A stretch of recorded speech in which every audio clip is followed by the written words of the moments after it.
Uy, Santi. Oh, bakit ka nandito? Napakamot sa ulo ang binatang si Edwin nang wala man lang reaksyon ang batang tinawag at kinausap niya. Lumapit pa siya ng bahagya dahil naisip niyang baka di lang siya nito narinig. Ano bang ginagawa mo dyan? Delikado ang pwesto mo, pambihira ka. Baka mamaya hilahin ka ng kapre at daling ka sa kaharian nila. Ikaw din. Huy! Anong ginagawa mo dyan? Ngunit wala pa ring reaksyon ang bata. Napaatras si Edwin at plano niyang iwan na lang at wag nang pakialaman ito dahil parang ayaw nitong magpaistorbo. Ay nako, diyan ka na nga. Siguro pinagalitan to sa kanila. Tulala eh. Hoy, Kuya Edwin, sino bang kausap mo dyan? Oh, ikaw na naman. Bakit ba bigla ka nalang sumusulpot kahit saan ha? Pambira kang bata ka. Pinagli ka yata ng nanay mo sa kabuti. Ayan ka na naman, kuya eh. Dinadamay mo na naman ang nanay ko eh. Pero teka, sino nga kasi ang kausap mo dyan? Para kang tangay. O baka naman may nakikita ka nang di ko nakikita. Hala ka, kuya. May multo ka bang kausap? Hoy, tigil-tigilan mo ako ah. Gunggong ka talagang bata ka. Hindi mo ba nakikita? Si Santi ang kinakausap ko. Pero ayaw ako sagutin eh. Teka, nasa na ba ang batang yun? Bakit biglang nawala? Anong nawala? Eh wala namang tao dyan eh. Naiisip ko nga na baka nababaliw ka na at kinakausap mo ang puno. Ano? Ako nababaliw? Umayos kang bata ka at baka bigwasan kita dyan. Kinakausap ko nga si Santi, di mo ba nakikita? Nakaupo sa dyan kanina sa mismong puno. Kuya, kanina pa ako nakasunod sa iyo eh. Pero wala namang tao dyan sa balete. Wala akong nakikita.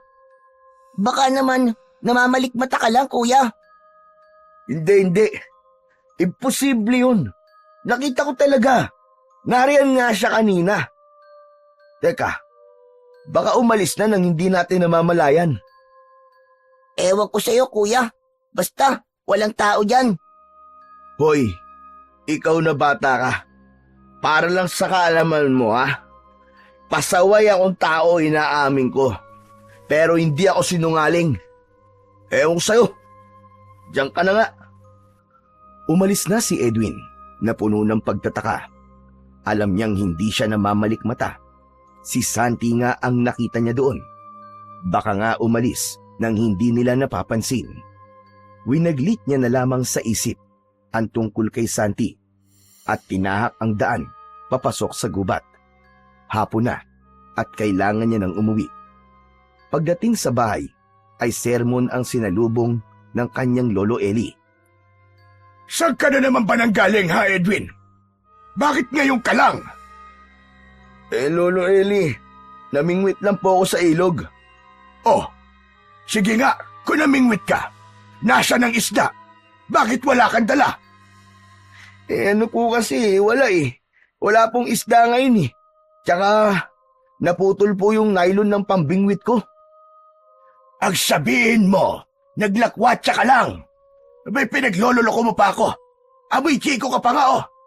Akala mo, porkit maayos kang magsalita eh, makakalusot ka sa akin. Hoy, wag ako, iba na lang.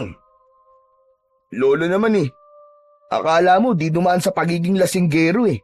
Abay, hindi talaga, gunggong. O heto, somon yan. Ipinapatawag ka sa barangay hall. Ano ba ito ha? Sino na naman ba tinarantado mo? Ay nako, Lo. Si Tekla lang yan. Yung baklang matundon sa kabilang kanto. Wala naman akong kasalanan dyan eh. Siya pa nga dapat na ireklamo ko kasi ang arte-arte. Nakakasura ang itsura.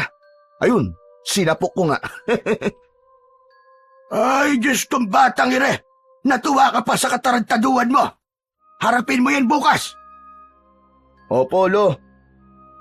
Kinabukasan, matapos mag-agahan, nagsimulang maglakad si Edwin papunta sa barangay. Gaya ng inaasahan, bigla na namang sumulpot si Chris at muling bumuntot sa kanya. Naiinis na siya sa bata dahil panay ang daldal nito, kaya hindi siya makapag-isip ng mabuti. Ipinagpipilitan pa nitong mag-ampon sa kanya. Ulila na si Chris at kasalukuyang nakatira sa kanyang tiyuhin na ubod ng sama ng ugali. Kaya ganun na lamang ang matinding kagustuhan niyang magkaroon ng bagong pamilya. Oy Chris, pwede ba? Tumahimik ka naman.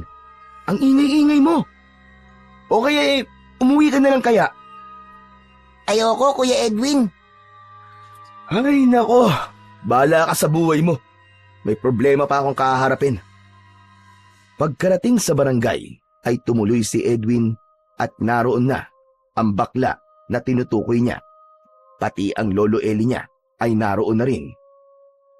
Bakit ba ang tagal-tagal mong dumating? Kanina pa kami naghihintay dito. Lolo naman eh. Alam mo namang malayo-layo ang bahay natin mula rito eh. Nakasakay ka kasi sa motor ni Mang Albert kaya nauna kang dumating. Ba't sumasagot ka pa ha? O ano nang gagawin mo sa black eye nito si Tekla? Sige nga. Eh di, dagdagan pa natin sa kabila para magpantay. Kasalanan ko ba kung lalampalan pa siya? Nagpapapansin kasi. Ang kulit-kulit. Alam naman niyang di ako napatol sa bakla eh. Buti nga sa kanya. Aba, lokong batang ito ah. Hoy, ikaw Edwin. Hindi ka na bata. 27 ka na. Pero kung umasta ka, daig mo pa ang isang batang musmos na katulad ng nakabuntot sa'yo. Oh, ayos ah. Nananahimik ako rito, Lolo eh. Bakit ako nasali sa sermon nyo? Bakit? Totoo naman ah. Pareho kayo ng apog. Parehong pasaway. Sermon dito, sermon dun. Hay, ano ba namang klaseng buhay to? Makalabas na nga. Hihintayin na lang kita doon sa labas, Kuya Edwin. Umalis ang bata at piniling doon na lamang maghintay sa labas. Samantala, nang muling bumaling ang paningin niya kay Tekla, nakita niyang tila nagpapapungay ito ng mga mata. Dumating na din ang kapitan at ilang lupon upang mapag-usapan na ang problema. Hoy, Edwin. Pagbabayaran mo tong ginawa mo sa akin, kala mo ah. Tekla, pwede ba? Alam mo naman ang dahilan kung bakit ko ginawa yun sa'yo, di ba? Anong dahilan mo, Aber? Nako, Kap. Magpapabayad talaga ako ng danyo sa lalaking ito. Teka lang, ano magpapabayad ka ng danyos? Eh, ikaw naman ang dahilan kung bakit ka nasuntok eh. Dahilan. Che! Anong dahilan para saktan mo ko, ha? Eh, wala naman akong ginagawang masama sa'yo, ah. Anong wala? Eh, yung pangiinsulto mo sa akin sa harap ng maraming tao. Yung ginagawa mong paninirang puro kasinungalingan. Akala mo ba hindi ako naaapektuhan doon? So sinaktan mo ko dahilan doon. Napakaduwag mo, Edwin. Wala kang ibang alam kundi idaan sa dasan lahat. Hindi ko plinanong saktan ka. Pero napuno na ako eh. Hindi mo alam kung gaano mo ako nilagay sa alanganin sa mga pinagsasabi mo. Tama ba naman na, Kap, sabihin niyang sota niya raw ako? Kahit na, wala kang karapatang malakit, no? O sige na. Eh, ano bang gusto mo? Para maayos lang to. May lakad pa ako eh. Hinihintay pa ako ng mga tropa ko. Kita mo? Ikaw pa to nagmamadali, ikaw na nga to may kasalanan. Pero sige, madali naman akong kausap eh. Hindi na kita pagbabayarin sa pasako. Pero sa isang kondisyon, pagsisilbihan mo ko ng 3 araw sa parlor. Aba, ayos ah. Ambisyoso ah. O Kap, parang ayaw yata oh. Hindi, sige. Payag na ako. Basta libre ang pagkain at merienda ah. Ibig sabihin pumapayag ka na? O sige, ayos lang na libre ang pagkain. Ipaghahanda pa kita ng masasarap na pagkain. O sige na. O ano, ayos na tayo ah. Ngayon, pwede na ba akong umalis? Basta bukas ha, pumunta ka sa parlor ko ha? Oo na, huwag ka na magsalita. Nakakarindi ang boses mo eh. Bye, Papa Edwin. Che! Madaling natapos ang paghaharap nila na puro sang-ayon ang ginawa ni Edwin para hindi na humaba pa ang usapan. Alam naman niya na may pagnanasa sa kanya ang baklang si Tekla, kaya sinasakyan niya ito sa gustong mangyari. Pero ang totoo ay wala siyang balak na sumipol sa napagkasunduan nila. Mas pipiliin niyang mamundok kaysa makasama ang baklang yun. Palabas na sila ng barangay nang biglang marinig ang usapan tungkol sa isang bata na natagpo ang patay sa kagubatan. Ayon sa sabi-sabi, ulo na lang daw ang nakita at wala na ang katawan. Kuya, alam mo ba kung sino ang batang tinutukoy nila? Malamang hindi. Kalalabas lang kaya namin. Ikaw talaga Walang iba kuya kundi si Santi. Sariwang-sariwa pa daw ang dugo. Bago lang nangyari ang krimen. Tsaka ayon sa nasagap kong balita kuya, kahapon ng tanghali pa raw nawawala si Santi. Ano? Kalokohan yan. Nakita ko pa siya kahapon Wala kang kausap kahapon dun sa balete kuya. Baka minumulto kanya kamo. Kaliwat kanan ang usapan ng mga tao tungkol sa balita. Hindi naman makapaniwala si Edwin sa kanyang nalaman. Bumabalik sa isip niya ang itsura ni Santi. Maputla, nangingitim ang mga mata, at tulala na parabang walang kabuhay-buhay. Biglang nagtayuan ang mga balahibo niya. Naalala niya ang ganitong senaryo noon bago namatay ang tatay neryo niya. Nakita niya rin ang imahe ng ama noon, katulad ng nakita niya kay Santi. Hoy! Kuya Edwin! Kuya! Ang lalim ng iniisip mo Umalis na si Lolo Eli Narinig mo ba sinabi niya o hindi? Ha? Ano ba? Sabi ko na lutang ka na naman Ang sabi niya, dumiretso ka na raw sa langit. Ano? Abi sira ulong bata to ikaw kaya ang ihagis ko papuntang langit. Ano, gusto mo? Hindi, joke lang yun kuya. Dumiretso ka na raw sa bahay para makaiwas na sa gulo. Basagulero ka raw kasi. Anong sabi mo? Oops! Totoo na yun. Talagang sinabi ni Lolo Eli na basagulero ka. At talagang inulit mo pa Lumayas ka nga. Kutongan kita dyan O paano, Papa Edwin? Pumunta ka sa parlor bukas Hihintayin kita Babu. Grabe, Kuya Edwin. Ang lakas ng tama sa'yo ng baklang yun. Pakialam ko sa kanya. Bahala siya maghintay. Mamumuti ang mata niya. O kuya, saan ka pupunta? Wala ka ng pakialam. Diyan ka lang at huwag mo akong susundan kung ayaw mong itali kita sa puno ng balete. Pauwi na si Edwin nang madaanan niya ang kumpulan ng mga tao at may patrol car ng mga pulis ang nakaparada sa gilid. Nakiisyoso siya at nakita niya ang 3 binata na nakaluhod sa lupa habang nakaposas ang mga kamay sa likod. Ayon sa mga pulis, ay nahuli ang mga ito na gumagamit ng ipinagbabawal na gamot. Pero mariin na tinatanggi ng mga binata ang akusasyon ng mga pulis. Nag-iinuman lang daw sila habang nagsisigarilyo. Ngunit matibay ang ebidensya na nakuha sa kanila. Dahil 3 pakete ng hinihinalang bawal na gamot ang nakita sa kani-kanilang mga bulsa. Kaya walang nagawa ang mga ito nang isakay sa patrol car. Maraming mga tao ang humanga sa kapulisan dahil sa sunod-sunod na pagkakahuli sa mga drug addict. Maging ang mga kawatan at iba pang uri ng krimen ay hindi nakaligtas. Hala, grabe. Kawawa naman sila. Parang hindi naman nagsisinungaling Putragis ka talagang bata ka. Kailan mo ba ako tatantanan sa panggugulat mo Iban sabi ko, wag mo na akong susundan. Ang kulit mo talaga. Titigilan lang kita, Kuya Edwin, kapag inampon mo na ako. Mambihira talagang bata to. Ang kulit mo. Ngayon lang ako nakakilala ng isang katulad mo. Sobra sa kakulitan. Pareho lang naman tayo, Kuya Kaya ampunin mo na ako. Sige na. Please. Alam mo, ikaw na bata ka, ang sarap mong ibalik sa sinapupunan ng nanay mo. Kuya, si Tekla oh, parang hinahanap ka. Ha? Ano? Teka, tara! Magtago tayo! Kumaripas ng takbo si Edwin at tatawa-tawa naman na sumusunod si Chris dahil sa pananakot niya sa binata.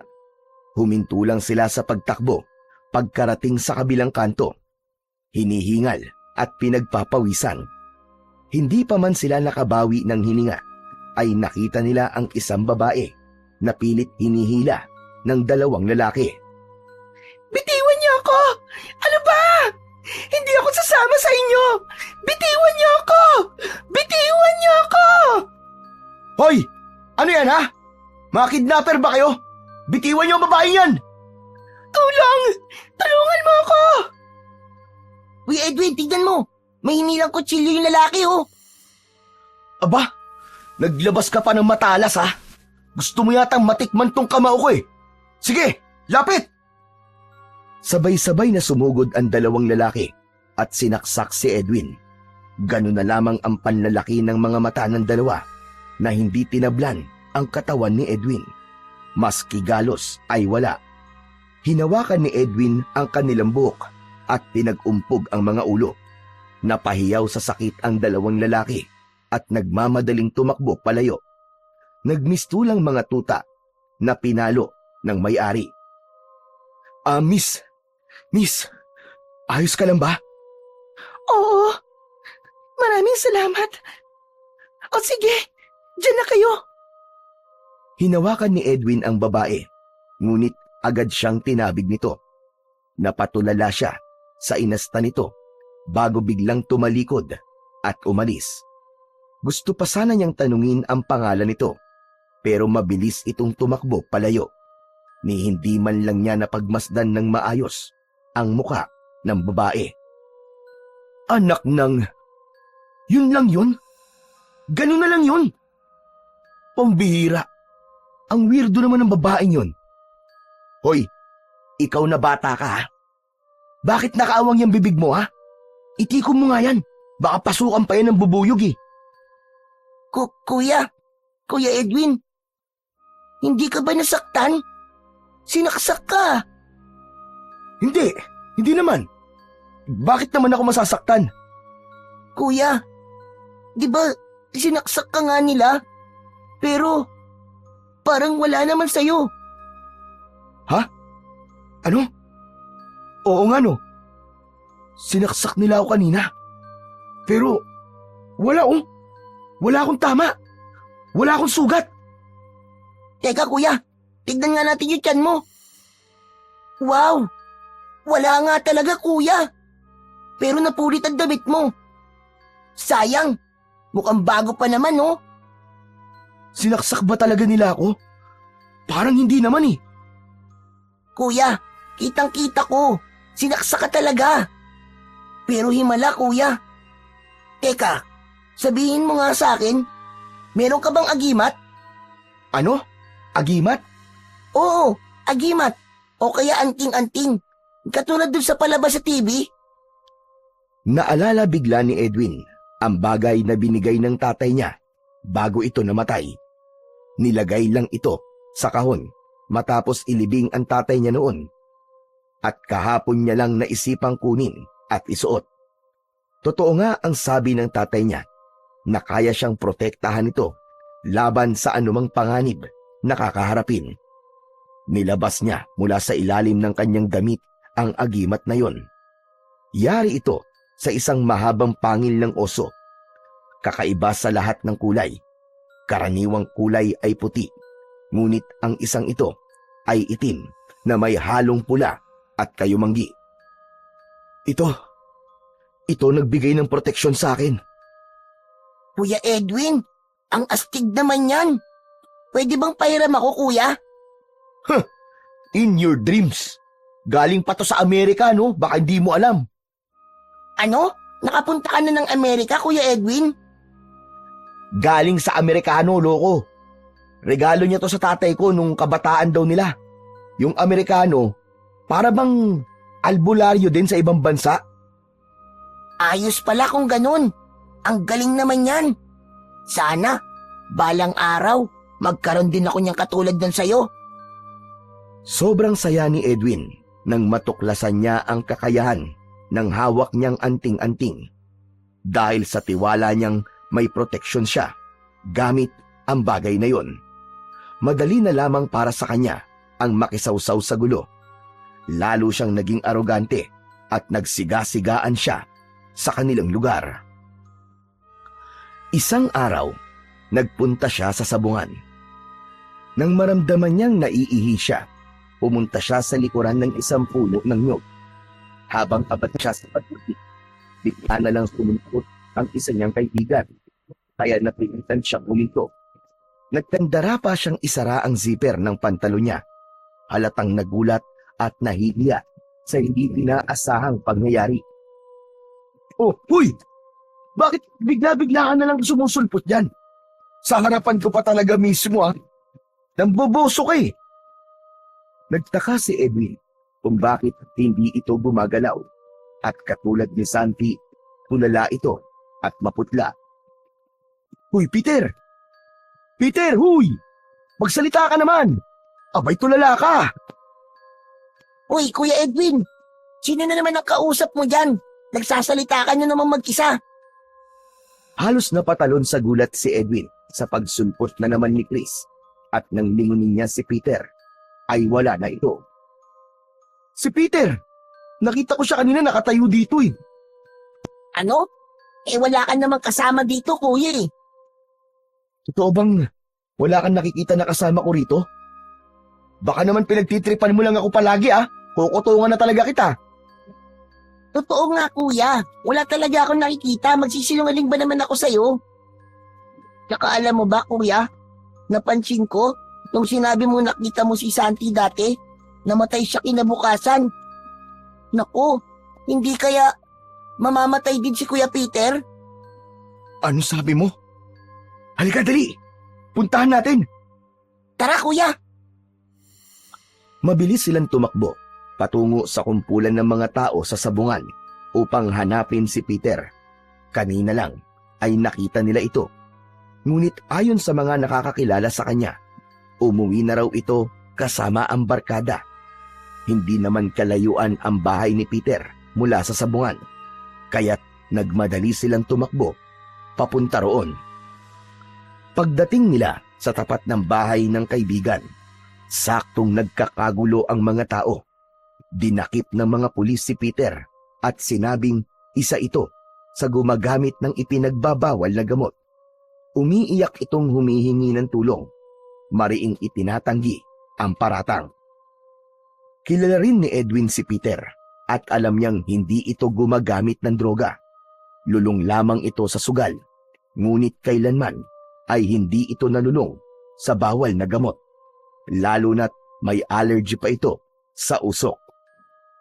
Naawa si Edwin sa kanyang kaibigan, kaya't agad niyang hinarangan ang mga pulis na kumakaladkad kay Peter papunta sa patrol car.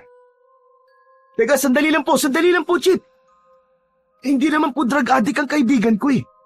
Mabait po na tao yan, mga sir. Walang rason po para huliin niyo siya. Hindi po yan addict. Nagtaasan ang kilay ng mga pulis. Halatang naiinis sa panghihimasok ni Edwin. Isa sa kanila, ang pinaka-arogante sa grupo, ang lumapit at itinulak siya upang paatrasin. Ngunit nasa halip na siya ang umurong, ang pulis pa mismo ang napaatras. Tila may kung anong puwersang bumaliktad sa kilos niya. Nawalan ito ng balanse at muntik nang bumagsak sa lupa. Dahilan upang mapaatras ang iba pang mga pulis na nagulat sa pangyayari. Nagkaroon ng katahimikan sa paligid. Napatingin ang lahat kay Edwin na tila walang nangyari, habang si Peter naman ay patuloy na nagmamakaawa na hindi siya nagkasala. Sir, maniwala po kayo, sir. Hindi po siya addict. Ang totoo nga po niyan, sir allergic pa po sa usok ang taong ito eh. Sabihin niyo nga po, paano po makakagamit ng droga ang taong allergic sa usok? Nagkatinginan ang mga pulis sa isa't isa matapos marinig ang pahayag na yon ni Edwin. Ngunit iginiit pa rin nila na may nakuwang isang pakete na hinihinalang droga sa bulsa ni Peter. Magpapatuloy na sana ang mga pulis sa pagkaladkad kay Peter.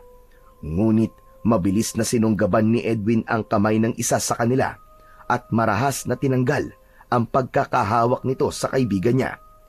Hinila niya si Peter papunta sa likuran niya. Waring iniingatan nito mula sa mga pulis. Mga sir, pasensya na po kayo. Pero hindi niyo po siya basta-basta maisasama. Alam ko may nangyayaring mali rito. Nagpanting ang tenga ng mga pulis sa panggugulo ni Edwin. Isa sa kanila ang muling lumapit. Handang itulak siya palayo, ngunit tila may kung anong puwersa ulit ang nagpaatras dito, tulad ng naunang nangyari. Napatingin lahat ulit kay Edwin. May halong pagtataka at takot sa nangyayari. Pasensya na po ulit mga sir. Pero kung gusto niyo pang patunayan na totoo ang paratang niyo sa kaibigan ko, magsagawa po kayo ng drug test dito mismo sa harapan namin. At kung mapapatunayan po ang akusasyon, maaari niyo rin po akong ikulong kasama niya. Kuya, wala naman sa usapan na magpapakulong ka rin ah. Paano na ako kung makukulong ka? Shh! Manahimik ka nga. Diskarte ko to. Huwag kang maingay. Doon ka na nga muna. Nag-usap ng pabulong ang isa sa mga pulis at ang kanilang lider. Ilang saglit lang, lumapit ang lider sa kanila at huminga ng malalim bago nagsalita. Agad nilang tinanggal ang posas ni Peter at isa-isang umatras ang mga pulis. Sa huli, umalis na lamang sila nang hindi na lumingon pa. Habol ang hininga ni Peter. Kitang-kita sa mukha niya ang matinding takot sa muntikang pagkakadakip. Agad siyang lumapit kay Edwin at mahigpit na niyakap ito. Nagpasalamat ang kaibigan sa kanya. Hoy ikaw Peter, sabihin mo nga sa akin ang totoo. Sigurado ka bang hindi ka nagdadala ng kung ano-ano dyan sa bulsa mo o kaya ng asin? Eh bakit sabi nila nakuha yun sa bulsa mo? Umiling si Peter. Nanlamig ang pakiramdam ni Edwin. May kakaiba sa nangyari. Isang bagay na hindi niya maipaliwanag. Napaisip siya bigla sa serye ng mga pagdakip na naganap kamakailan lamang. Nang di maisip ang sagot, unti-unti nang umalis ang binata at tumambay sa ibang lugar. Napaisip ako bigla. Totoo kaya na mga hinuhuli nila ay drug user talaga? Paano kung hindi? Paano kung gaya ni Peter ay biktima din sila ng akusasyon na hindi naman totoo? Kuya, nagsasalita ka na naman mag-isa. Alam mo ikaw, Chris, konti na lang talaga at mababatukan na kita. Pwede ba? Huwag mo akong ginugulat. Pwede ka namang humarap muna sa akin bago ka magsalita eh. Kakainis ka na talaga.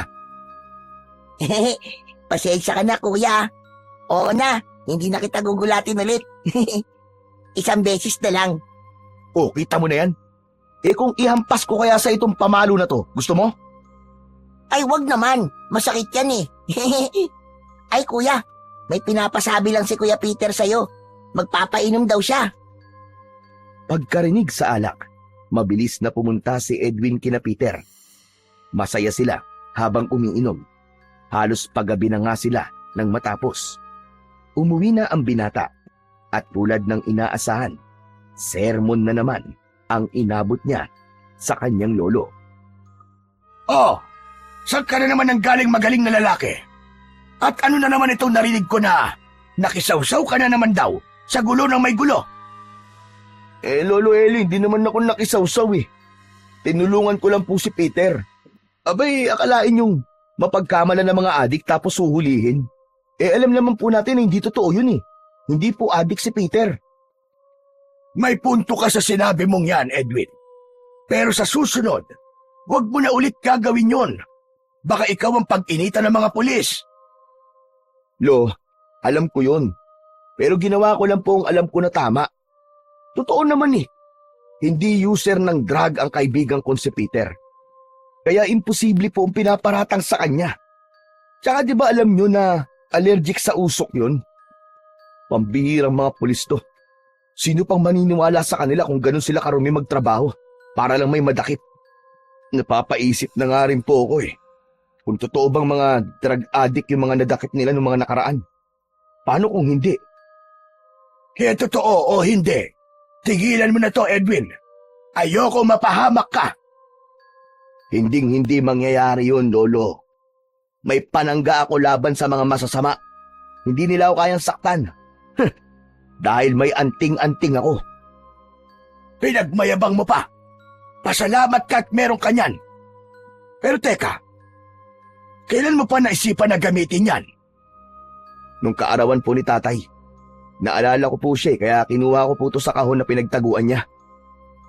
Alam mo na ba paano gamitin ang bagay na yan? Ang alam ko lang po ay pinoproteksyonan po ako nito. Alam mo, Edwin, hindi lang yan basta pamproteksyon lang. Marami kang magagawa sa tulong ng bagay na yan. At yun ay kung desidido kang pag-aralan kung ano ang mga yon. Ano, Lolo Eli? Talaga po ba? Abay kung ganun, kailangan ko pong pag-aralan kung ano-ano ang mga yon. Pero teka, lumaiba ako. Naalala niyo po ba yung araw bago po mamatay si tatay? Di ba, sinabi ko nakita ko siya nung nasa bundok tayo? Oo, may kakayahan kang makakita ng espiritu ng taong malapit ng mamatay. Ganon din ang nangyari sa tatay mo. Kinabukasan ay naabutan natin siya naghihingalo. Bakit? Bakit mo na itanong ang tungkol doon?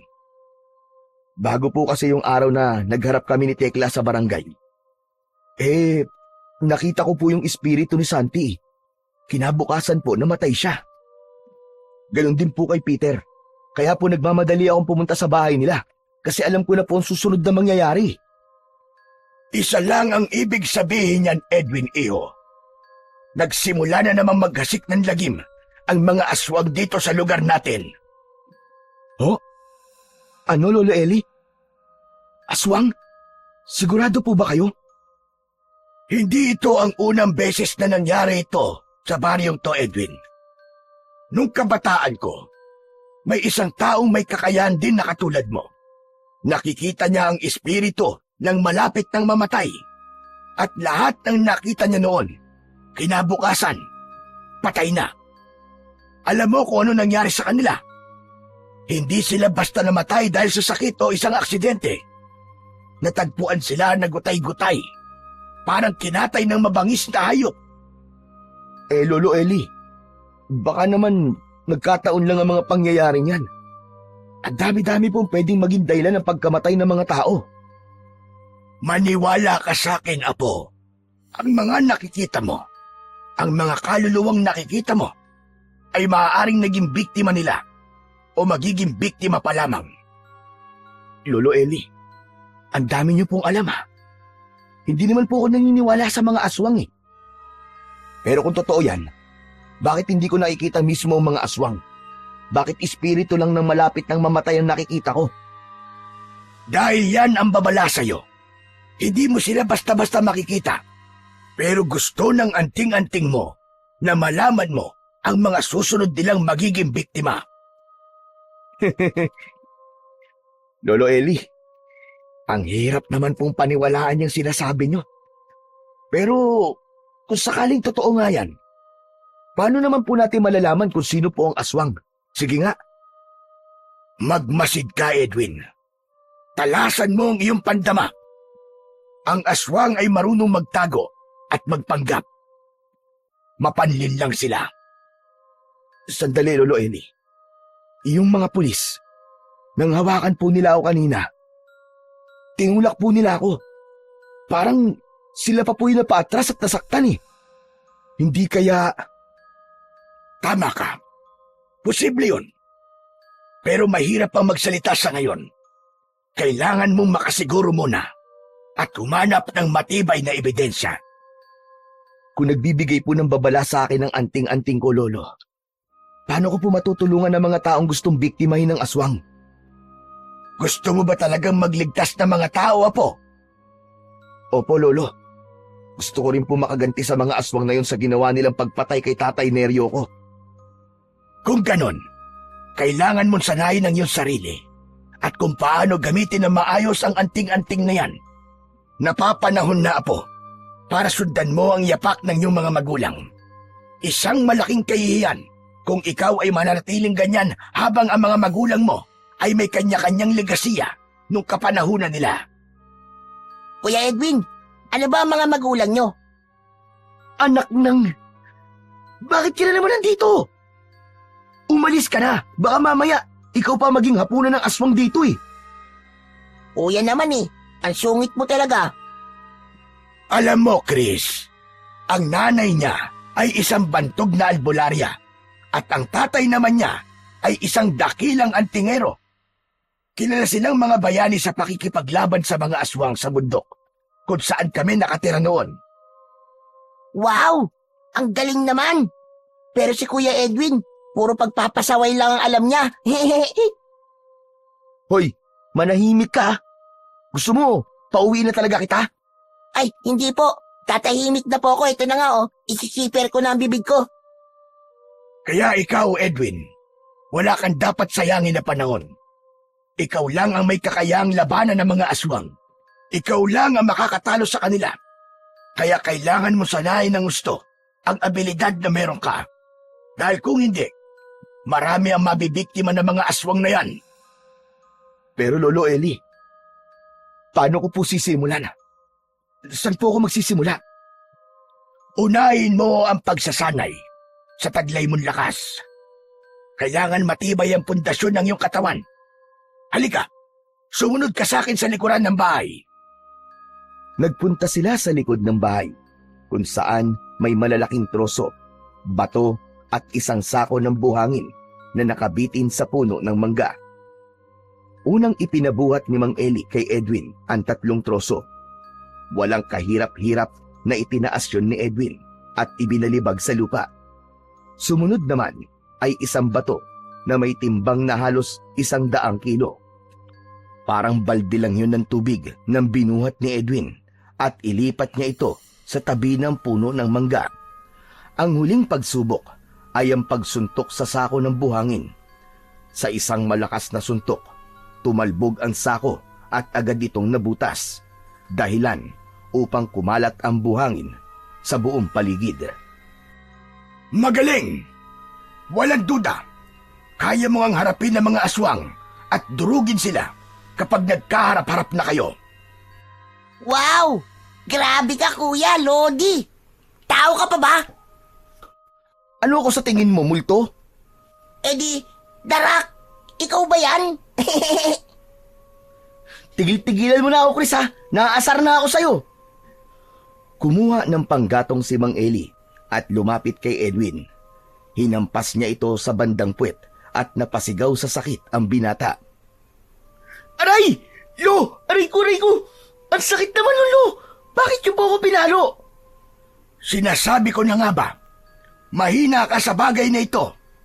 Hindi sa lahat ng pagkakataon ay makukuha mo sa lakas ang pakikipaglaban, Edwin. Kailangan mo ring maging maingat at mapagmatsyag dahil isa ito sa kahinaan mo. Maaari kang masaktan kung hindi ka alisto. Tulad ng ginawa ko ngayon. Huwag kang maging kampante sa mga taong nasa paligid mo. Yan ang iyong pakatatandaan. Ibig sabihin po, Lolo Eli, kaya akong patumbayin ng mga simpleng bagay, maliban sa harap-harapang pakikipaglaban ko? Nakuha mo. Mabuti't gumagana pala ang utak mo kahit minsan. Pero maliban dyan, kailangan nating malaman kung may iba ka pang kahinaan. Sa ngayon, pakiingatan mo mabuti ang anting-anting na yan at wag na wag mong iwawala. Burara ka pa naman. Si Lolo talaga oh, naisingit niyo pa yun. Pero wag po kayong mag-alala, Lo. Iingatan ko po ito ng mabuti. Pero Lolo, may tanong po ko. Anong klase po ng mga aswang ang pumapatay po dito sa lugar natin? Hindi ko pa alam sa ngayon, Chris. Pero kung pagbabasihan yung mga nangyari noon, sila ay ang mga aswang na abwak. Ano po? Abwak? Isang aswang na may anyong taong bayawak. Hala, taong bayawak. Nakakatakot naman yun. Kaya ikaw na bata ka, huwag kang umaalis sa gabi kung ayaw mong maging barbecue. Opo, Lolo. Ayoko po maging pulutan ng mga aswang. Lumipas ang mga araw. Patuloy na ginagamit ni Edwin ang kanyang kakayahan upang mailigtas ang kanyang mga kababayan sa tiyak na kapahamakan. Sa tuwing nakakakita siya ng espiritu ng isang taong malapit ng mamatay, agad siyang kumikilos upang pigilan ang trahedya na maaaring mangyari. Dahil sa kanyang paniniwala na may anomalya sa loob ng presinto, hindi siya nag-atubiling harangin ang mga pulis sa kanilang panguhuli. Galit na galit ang kapulisan sa ginagawang yun ni Edwin. Hindi nila matanggap na may isang taong humahadlang sa kanila, lalo na't hindi nila ito kayang sagupain dahil sa makapangyarihang proteksyon mula sa kanyang anting-anting. Alam nilang hindi siya basta-basta matitinag, kaya't pansamantala silang tumigil sa operasyon upang mag-isip ng paraan kung paano siya pababagsakin. Samantala, lubusang pinaninindigan ni Edwin ang pagiging isang antingero. Ipinangako niya sa kanyang sarili na susundan niya ang yapak ng kanyang ama bilang isang tagapagtanggol ng sanlibutan at tagapuksa ng mga aswang. Alam niyang malaki ang responsibilidad na yon na nakaatang sa kanyang balikat, ngunit handa siyang harapin yon. Isang gabi, habang pauwi si Edwin mula sa isang gawain, may 3 anino ang lumitaw mula sa madilim na eskinita at humarang sa kanyang daraanan. Hindi siya natinag. Sa halip, hinarap niya ang mga ito nang walang takot na nararamdaman. Sa isang kisap mata, nagbago ang kanilang mga anyo. Ang kanilang balat ay pumusyaw at naging makunat. Ang kanilang mga mata naman ay namula at ang kanilang mga kuko ay humaba na parang matutulis na patalim. Anak ng putya! Mga aswang to ah! Hindi na siya nagulat. Alam niyang sinusubukan siyang pabagsakin ng mga ito. Sumugod ang isa sa halimaw. Umiwas si Edwin at sa isang malakas na suntok sa tagiliran, tumilapon ang halimaw at nawalan ito ng malay. Agad nilang kinuha ang kasama nila at mabilis silang tumakas. O ano? Wala pala kayo eh! Akala nyo maiisahan nyo ako ah! Mga duwag! Mga bahagang buntot! Makauwi na nga lang. Kinabukasan, isang mainhin at malamig na boses ang narinig nila sa labas ng bahay. Agad naman na lumabas si Edwin dahil pamilyar sa kanya ang boses na yon. Tao po! Tao po! Miss, bakit? Anong kailangan mo? Dito po ba ang bahay ni Mang Eli? Dito nga. Sandali lang ha. Lo, may naghahanap po sa inyo. Yung utang nyo raw po na 5,000. Kailangan nyo na raw pong bayaran. Hoy! Anong utang ang sinasabi mo? Sino ba yan? Wala akong utang na kahit kanino. Lo, sinisingil ka eh. Aba't sandali lang. Sino ba yung lintik na taong yan? Aba, si Lina. Ay iya, ano bang ginagawa mo dito? Magandang araw po, Mang Eli. Ay magandang araw din naman. Pagpasensyahan mo na tong apo ko ha. Ganyan lang talaga yan eh. Halika, pasok ka. Ano pala ang kailangan mo sa akin? Bibili lang naman po ako ng uling. Oo, marami pa akong uling. Ilang supot ba ang bibilhin mo? Isang sako po sana. Aba, ayos. Buena mano sa umaga. Magkano po ba ang isang sako? Ay 350 lang para sa'yo. Dahil ikaw ang una kong customer ngayong umaga. Ibibigay ko na lang sa'yo ng 300. Talaga po? Maraming salamat po kung ganun. Walang anuman. O, ikaw naman, Edwin.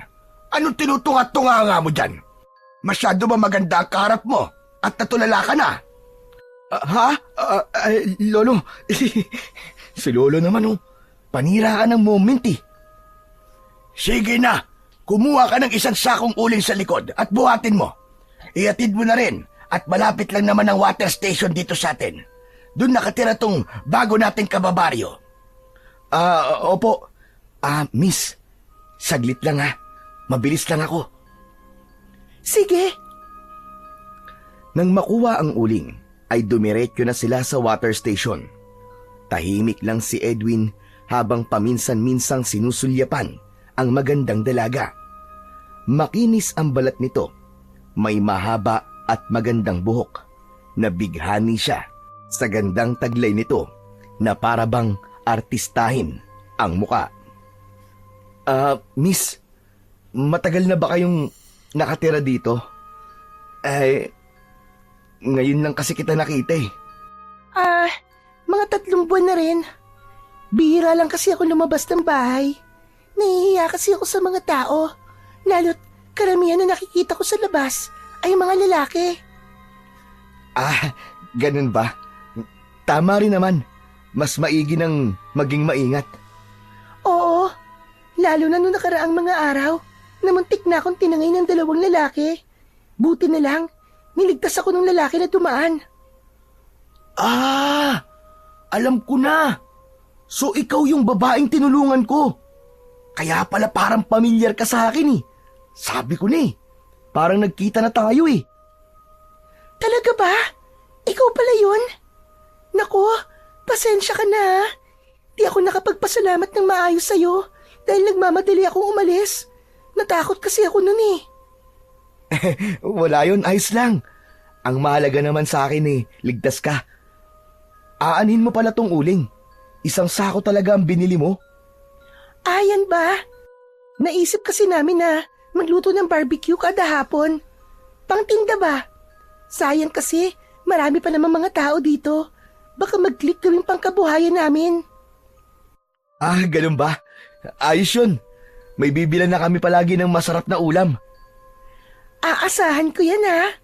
Oo ba? Gusto mo? Samahan pa kita lagi dito eh. Salamat, pero nakakahiya naman kapag ganun. Hindi, wala yun. Basta ikaw. Walang problema. O siya, salamat pala sa paghahatid sa akin ha.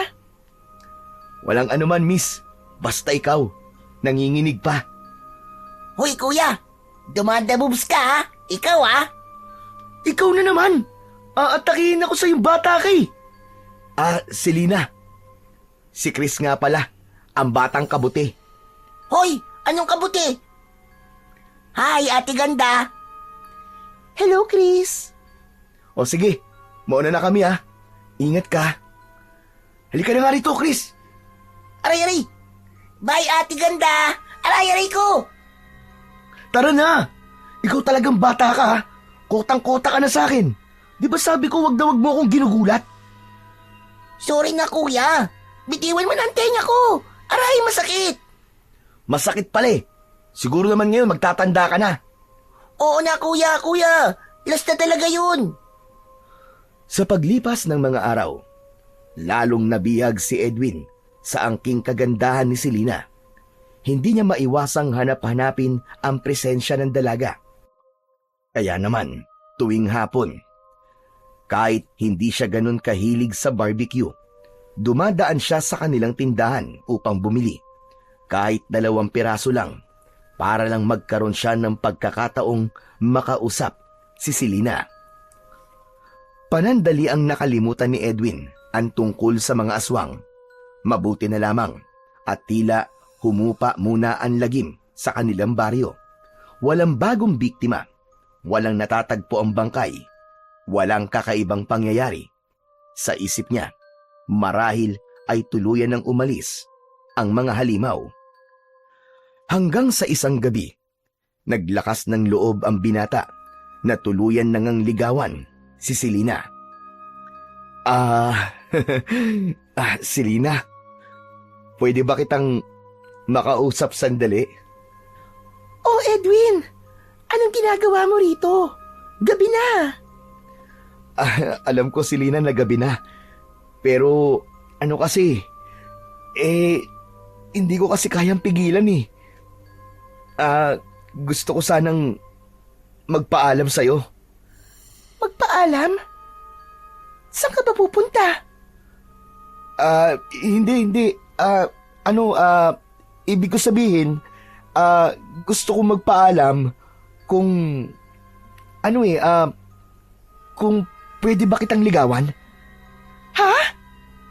Totoo ba yan? Oo, Selena. Ang totoo niyan gusto talaga kita eh. Lagi akong bumibili ng barbecue kahit hindi naman talaga ako mahilig sa barbecue. Para lang makita ka at makausap. Ngayon, gusto ko maging totoo. Handa ako manligaw sa'yo. Yun ay kung papayag ka. Edwin, sandali Hindi ko inaasahan to eh. Oo, hindi naman kita pipilitin eh. Basta, gusto ko lang ipaalam sa'yo na seryoso ako. Handa ako maghintay. Basta may pag-asa. Hindi kita masasagot sa ngayon. Pero sige, okay lang naman ligaw ka. Talaga? Pumapayag ka? Oo, pero ipapaalala ko lang sa'yo Mahirap akong ligawan. Mas mahirap pa ba kaysa sa pakikipaglaban sa mga aswang? Sira! Masayang masaya si Edwin nang umuwi siya sa kanila. Pakiramdam niya ay nakalutang siya sa alapaap. Nararamdaman din niyang nasa kanya ang lahat. Ang tapang, ang lakas, at ngayon ang posibilidad ng isang pag-ibig mula sa babaeng nagugustuhan niya. Ngunit pagkalipas ng 3 gabi ng kabilugan ng buwan, nagulantang ang buong baryo sa isang nakakakilabot na balita. 4 na katawan ang natagpuang patay sa gubat. Lahat ng ito ay wasak ang katawan, parang nilapa ng mababangis na hayop. Walang nakakita sa tunay na nangyari. Ngunit isang bagay ang sigurado. Bumalik na naman ang mga aswang sa pag-asik ng lagim. Paano nangyari yun? Bakit wala akong nakitang espiritu sa mga nagdaang araw? May kinalaman kaya dito ang bilog na buwan? Po? Bilog na buwan? Oo. Maaaring isa ito sa kahinaan mo, iyo. Wala kang makikita kapag panahon ng bilog na buwan. Kailangan dito malaman ng mga aswang. Dahil kung hindi... Ibig sabihin, Lolo Eli, kapag nalaman nila to, maaari nilang gamitin ang pagkakataon na to para magasik ng lagim. Eksakto! Nakuha mo, Edwin. Sa loob ng 3 gabi, naging malaya silang gumalaw dahil hindi mo sila nakita at di mo natulungan ang kanilang mga biktima. 4 ang napatay nila. Kawawa naman. Kung ganun, Lolo, dapat ako mag-ingat.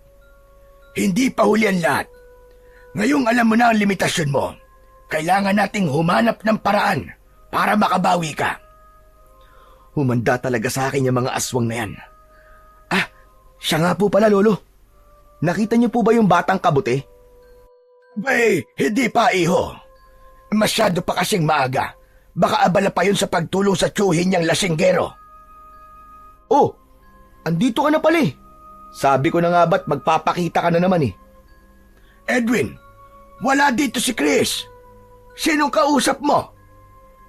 Si Chris Polo. Ayan oh, nandiyan sa harapan niyo. Natigilan ang binata nang makita niyang wala naman talaga si Chris sa harap niya. Kinabahan siya bigla. Anak ng putya! Nasa panganib si Chris, Lolo! Kailangan ko siyang hanapin! Sige, magmadali ka! Mag-iingat ka, Apo! Kaagad na umalis si Edwin at nagtungo sa bahay ng tiyuhin ni Chris. Ngunit hindi niya ron natagpuan ang bata. Ayon sa lalaki, kahapon pa ito umalis at hindi na bumalik. Lalong bumigat ang pakiramdam ni Edwin. 1 buong araw nang nawawala ang bata. Pinuntahan niya ang lahat ng lugar na madalas tinatambayan nito. Ang malapit sa ilog, ang lumang kubo sa dulo ng baryo, pati na rin ang plaza kung saan mahilig maglaro ang bata. Pero wala siya roon. Huli niyang pinuntahan ang masukal na gubat kung saan madalas matagpuan ang mga bangkay ng mga biktima ng aswang. Habang naglalakad, paulit-ulit niyang tinatawag ang pangalan ng bata, ngunit Walang sumasagot. Chris! Chris! Chris, nasan ka? Chris! Napahinto siya bigla nang marinig ang isang tinig na humihingi ng saklolo mula ito sa malayo. Mabilis niyang pinakiramdaman ang paligid. Sinubukan niyang tukuyin ang eksaktong direksyon ng tinig. Nang matiyak niya kung saan ito nanggagaling, agad siyang tumakbo. Hindi alintana ang mga matutulis na sanga at ang mabababang punong kahoy na humaharang sa kanyang daraanan. Chris, nandyan na ako, sandali lang! Paparating na ako! Habang papalapit siya, mas lumilinaw ang tinig ng batang humihingi ng tulong. Ngunit may kung anong kilabot ang gumapang sa kanyang katawan. Hindi lang ito basta sigaw ng takot. May halong pagmamakaawa at mas lalong lumakas ang kutob niyang hindi lang si Chris ang nasa gubat na yon. Tulong! Tulungan niyo ako! Tulungan niyo ako! Chris! Chris, dito! Kuya, salamat na dito ka. Inahabol ako ng 2 malalaking taong bayawak. Ano? Mga taong bayawak? Nasaan? Yan po! Humarap si Edwin at nakita niya ang 2 abwak na humahabol sa bata. Ngunit nang makita siya ng mga ito, agad itong napaatras. Kita sa kanilang mga mata ang matinding takot. Agad silang nagkutkot sa lupa ng mabilis at sumuot doon. Agad naman silang sinundan ni Edwin. Mabilis na tinahak ang masukal na gubat. Ngunit kahit na anong pilit nilang abutan ang mga ito, hindi na nila nagawa dahil mabilis ang mga abwak at nakasuot pa sa ilalim ng lupa. Wisit! Nakatakas na sila! Huminto si Edwin at ang kanyang kamao ay mahigpit na nakasara. Ramdam niya ang matinding inis dahil hindi niya nagawang pigilan ang mga abwak. Wisit kayong mga abwak kayo! Paano nangyari yun?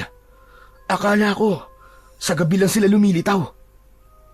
Kuya, salamat. Ang akala ko talaga, katapusan ko na, kuya. Natakot talaga ako.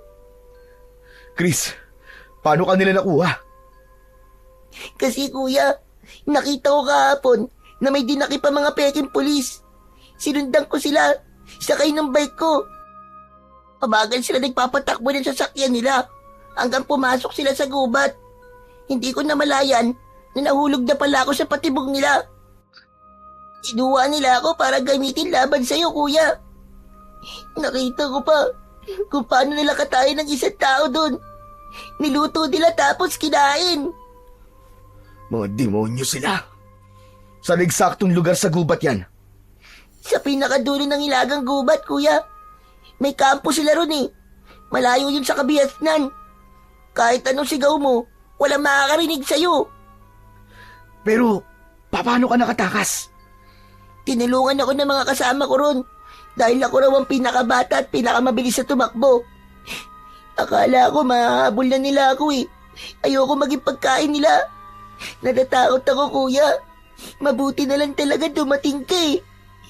Pero, anong ginagawa mo ba dito sa gubat? Ano pa nga ba? E di hinahanap kita. Nakita ko kasi ang espiritu mo eh. Kuya, tulungan natin yung mga taong nandun. Kawawa sila. May mga pamilya sila naghihintay sa kanila. Yung mga pulis.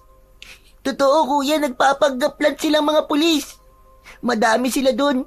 Parang isang buong baryo ng mga aswang. Yung mga inuhuli nilang mga drogista kuno, kinakarni nila at pinagsasalu-saluan kapag gabi. Nagsimula ng maglakad ang 2, papunta sa hilagang gubat na sinabi ni Chris. Tahimik ang buong paligid. Tanging mga huni lang ng ibon at kaluslos ng mga dahon ang kanilang naririnig. Ramdam ng binata ang kakaibang enerhiya sa lugar. Habang papalapit sila sa kampo, tinapik ni Edwin si Chris at sumenyas na dahan-dahan silang lalapit. Nagtago sila sa likod ng isang makapal na halaman at sumilip. Doon nila nakita ang nakaririmarim na tanawin. May mga tao na nakatali sa puno, sugatan at halos wala ng malay. Ang ilan ay patay na at ang kanilang mga katawan ay gutay-gutay. Halatang pinagpiestahan ng mga halimaw. Nasa gitna naman ng kampo ang isang malaking tulyasi na may nilulutong lamang loob ng tao. At ang amoy ay halos magpasuka kay Chris. Yak! Nakita mo na, kuya? Di ba tama at sinabi ko sa'yo? Mga demonyo talaga sila. Kailangan may gawin tayo bago pa nila tuluyang katayin ng mga natitira pang buhay. Doon sa kubong yun, kuya. Madami pa silang biyag doon. Nandun din yung mga pulis na ginagaya nila. Nagmasid si Edwin sa paligid. May 3 anino na mga bantay na naglalakad paikot sa kampo. Sa araw, mahina ang mga aswang, pero hindi ibig sabihin ay hindi sila delikado. Kailangan nilang kumilos ng maingat. Chris, dito ka lang ha. Huwag kang lalabas dito hanggat hindi ko sinasabi. Naiintindihan mo? Oo, kuya. Dahan-dahang lumabas si Edwin mula sa kanyang pinagtataguan. Mabilis siyang sumugod sa unang bantay. Hinagisan niya ito ng bato upang makuha ang atensyon nito. Nang lumapit ang aswang upang siyasatin ang pinagmulan ng ingay, biglang sinunggaban ito ni Edwin mula sa likod at tinakpan ang bibig nito bago pinilipit ang liig. Bumagsak ang lalaki nang walang ingay. Ang pangalawang bantay naman ay nakatalikod at mukhang inaantok. Sinamantala ito ni Edwin. Lumapit ng dahan-dahan at hinatak ito, sabay suntok sa liig. Nawalan ito ng buhay kagad. Pero bago pa niya matumbok ang pangatlong bantay, isang malakas na kaluskos ang narinig niya mula sa kanyang likuran. Napalingon siya at nakita si Chris na nadulas at nahulog sa mga tuyong sanga. Kuya! Chris! Anak ng putya, bakit ka sumunod? Biglang nagkagulo sa kampo. Narinig ni Edwin ang isang malakas na singasing. Senyales na nagising na ang mga halimaw. Mabilis siyang tumakbo pabalik kay Chris. Pero bago pa niya ito maabot, 3 malalaking lalaki ang lumabas sa kubo. Ngumisi ang isa sa mga ito habang unti-unting nagbabago ng anyo. Lumalaki ang katawan at nagkakaroon ng matatalim na kuko. Naging makapal din ang kanilang balat na parang sa isang bayawak. Binunot ni Edwin ang kanyang itak na dating pagmamay-ari ng kanyang yumaong ama. Handa siyang makipaglaban, 1 laban sa 3, para sa buhay ng mga inosenteng tao mula sa kampo ng mga halimaw. Chris, gawin mo lahat para mapalaya mo yung mga biyag. Ako nang bahala sa mga demonyong to. Gawin yun lahat para makatakas kayo. Naiintindihan mo, Chris? Agad na sumugod ang mga aswang, subalit bigo sila dahil bawat salakay ay naiiwasan lang sila ni Edwin. Mabilis at malakas ang binata, kasing lakas ito ng isang dambuhalang oso. Di nagtagal ay may mga abwak na lumapit pa at agad na nagsisugod, ngunit dahil na rin sa bilis ng binata, isa sa mga yon ang malakas niyang sinipa sa dibdib. Lumipad ang aswang pabalik sa pinanggalingan nito, pasadsad sa lupa at tumama sa isang malaking puno. Nabali pa ang katawan nito sa lakas ng impact. Isa pang aswang ang sumubok na umatake mula sa likuran, pero napansin ito ni Edwin sa gilid ng kanyang mata. Umiwas siya sa huling segundo at mabilis na ginamit ang kanyang matalas na itak. Isang mabilis at malalim na hiwa ang tumama sa leeg ng halimaw. Napatili ito bago tuluyang bumagsak, nangisay sa lupa at wala ng buhay. Samantala, si Chris ay gumapang naman papunta sa mga biyag. Mabilis naman niyang nabuksan ang kubo. At nang magawa niya yon, isa-isa niya silang pinakawalan. Habang abala si Edwin sa pakikipaglaban sa mga aswang, abala naman ang mga pulis sa pagpapalaya sa iba pang bihag. Nang makalag ang mga tali, agad na nagtakbuhan ang mga tao upang makatakas. Lumabas din si Chris upang igiya sila patungo sa ligtas na daanan pauwi sa baryo. Samantala, nagpaiwan naman ang mga tunay na pulis na ginagaya ng mga abwak. Hindi nila kayang panoorin lang si Edwin na mag-isang lumaban sa mga halimaw. Siya ang nagligtas sa kanila, kaya nararapat lamang na tulungan nila ang binata. Agad silang naghanap ng anuman sandatang maaaring magamit. Kinuha nila ang mga itak ng mga aswang, habang ang iba naman ay humawak ng malalaking kahoy. Kapag may bumabagsak na aswang, agad nila itong pinagtutulungan hanggang sa matiyak na wala na itong buhay. Sa matindi at madugong labanan na yon, mahigit 20 aswang ang kanilang napatay. Ang ilan sa mga natira ay tumakbo upang tumakas. Hindi na hinabol pa ni Edwin at ng mga pulis ang mga ito. Mahalaga sa kanila ay nailigtas nila ang buhay ng mga bihag. Nang makauwi na sila sa kanilang baryo, nagulantang ang mga tao sa dala nilang balita, pero agad ding nagbunyi ng parangalan ng mga pulis si Edwin bilang isang bayani. Humingi rin ng dispensa ang kapulisan sa ginawa ng mga peking pulis na mga abwak pala na kumitil ng mga buhay ng mga residente sa baryo. Tumayong testigo ang mga taong nakaranas ng pambibihag sa kamay ng mga aswang. Isinalaysay ang kanilang mga pinagdaanan at nagpatunay sa kasamaan ng mga halimaw. Dahil sa pangyayari, nagkaisa ang mga kalalakihan sa baryo upang palakasin ang seguridad ng kanilang lugar. Samantala, mabilis na kumalat sa buong baryo ang balita tungkol sa ginawa ni Edwin. Nang mabalitaan ito ni Selena, hindi niya napigilan ang matinding pag-aalala para sa binata. Edwin, ayos ka lang ba? Hindi ka ba nasaktan, ha? Oo, Selena. Huwag ka mag-alala. Hindi naman ako nasaktan eh. Mabuti naman kung ganon. Nag-alala ako sa'yo ng sobra nung nabalitaan ko nangyari mula kay Chris. Ibig bang sabihin ng pag-aalala mo takot kang mawala ako? Kahit sino naman mag-aalala sa'yo eh. Di ba, Mang Eli? Ha? Oo. Nasali pa tuloy ako sa lambingan nyo.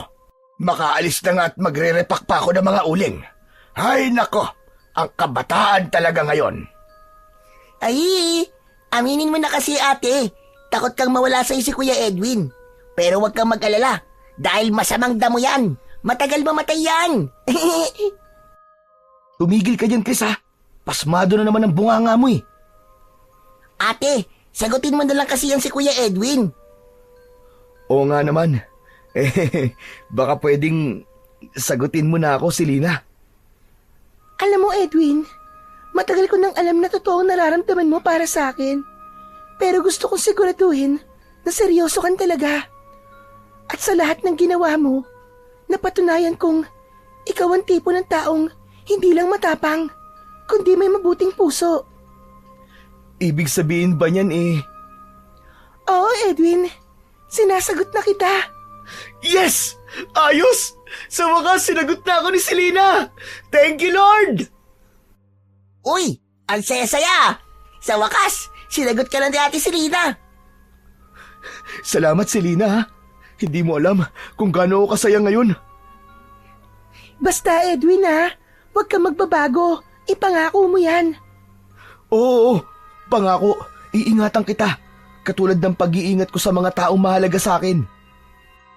Masaya ang mga sumunod na mga araw para kina Edwin at Selena. Sa wakas, nagkaroon ng katahimikan ang kanilang baryo matapos ang matinding laban sa mga aswang. Pero hindi nagtagal ang kanilang kapayapaan dahil isang gabi, bigla na lang sumugod ang mga aswang. Agad na nagkagulo, marami ang nasaktan at namatay dahil tila hindi nakapaghanda ang mga tao. Naging kampante sila sa ilang gabing tahimik ang baryo. Sa pagkakataong ito, hindi na patago ang mga halimaw. Lantaran na silang sumugod sa baryo.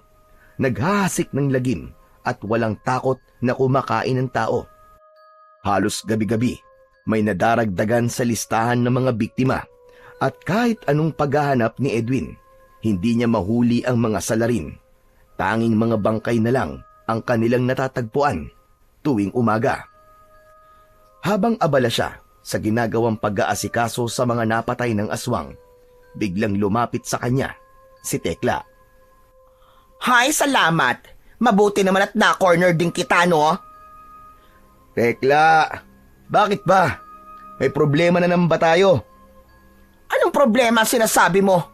May utang ka pa sa akin di mo pa nababayaran, ha? Hindi mo ko sinipot. Pambihira ka naman oh. Hindi mo nabalitaan? Busy ako kakahunting sa mga aswang. Hindi. Malay ko ba dyan? Naku, imposible namang wala ka nabalitaan, kuya. Ikaw pa naman ang number 1 na marites dito sa lugar natin. Hoy, tigil-tigilan mo ang kutong lupa ka, ha? Hindi ako marites. Tsaka anong kuyang sinasabi mo? Hindi ako lalaki. Girl ako. Lo, girl daw oh. Tumigil ka na dyan, ha? Kukurutin na kita. Tsaka, hindi naman ako lumapit dito para maningil agad-agad, no? Gusto ko lang naman kayong imbitahan sa birthday ko. Kailan ba yun? Mamayang hapon. Punta kayo, ha? Abay, syempre naman. Pupunta kami. Kainan yun eh. Ikaw talaga oh. Basta handaan. Mabilis ka. O basta, alam nyo na ngayon, imbitado kayo sa birthday ko. Asahan ko kayo, ha? Lalo ka na, Papa Edwin. Babu! Pagdating ng hapon, sabay na nagpunta si Edwin at Chris sa bahay ni Tekla. Isinama na rin ng binata si Selena at hindi naman yun inaasahan ni Tekla. Happy birthday sa'yo, ate. Teka, Edwin. Sino siya? Nobya ko, si Selena. Ano? Taken ka na? Ilang araw pa lang naman eh. Ganun ba? Naku, hindi mo naman sinabi na may dadalhin ka palang ibang kasama. Edwin, uuwi na lang ako. Kayo na lang ni Chris ang pumasok. Teka. Sasama kami sa pag-uwi kung hindi ka tutuloy. Pero, Oo na, sige na, wag ka lang umeksena. Pumasok na kayo. Nandito ka na eh. Salamat, Kuya Tekla.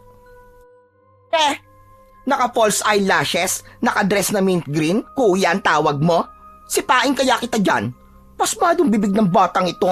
Hindi kita pakainin dyan eh. Pasalamat ka lang dito si Papa Edwin. O sige na, kumain na kayo habang mainit pa ang pagkain.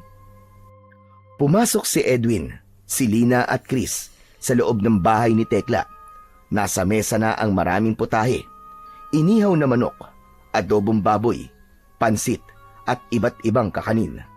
Agad na kumuha si Chris ng plato at nagsimulang kumain ng buong gana. Ayos! Ang sarap talaga nito, lalo na tong adobo. Salamat ha. Masarap yan kasi may special na sangkap. Sekreto ng pamilya namin. Tahimik namang naupo si Selena sa tabi ni Edwin. Halatang hindi pa rin komportable sa presensya ni Tekla. Samantalang si Tekla naman ay panay ang sulyap kay Edwin. Tila sinusukat ang reaksyon ng binata. Edwin, hindi mo ba napapansin? Parang ang init ng tingin niya sa'yo. Hayaan mo na. Sanay na ako dyan. Malakas kasi ang tama niyan sa akin eh.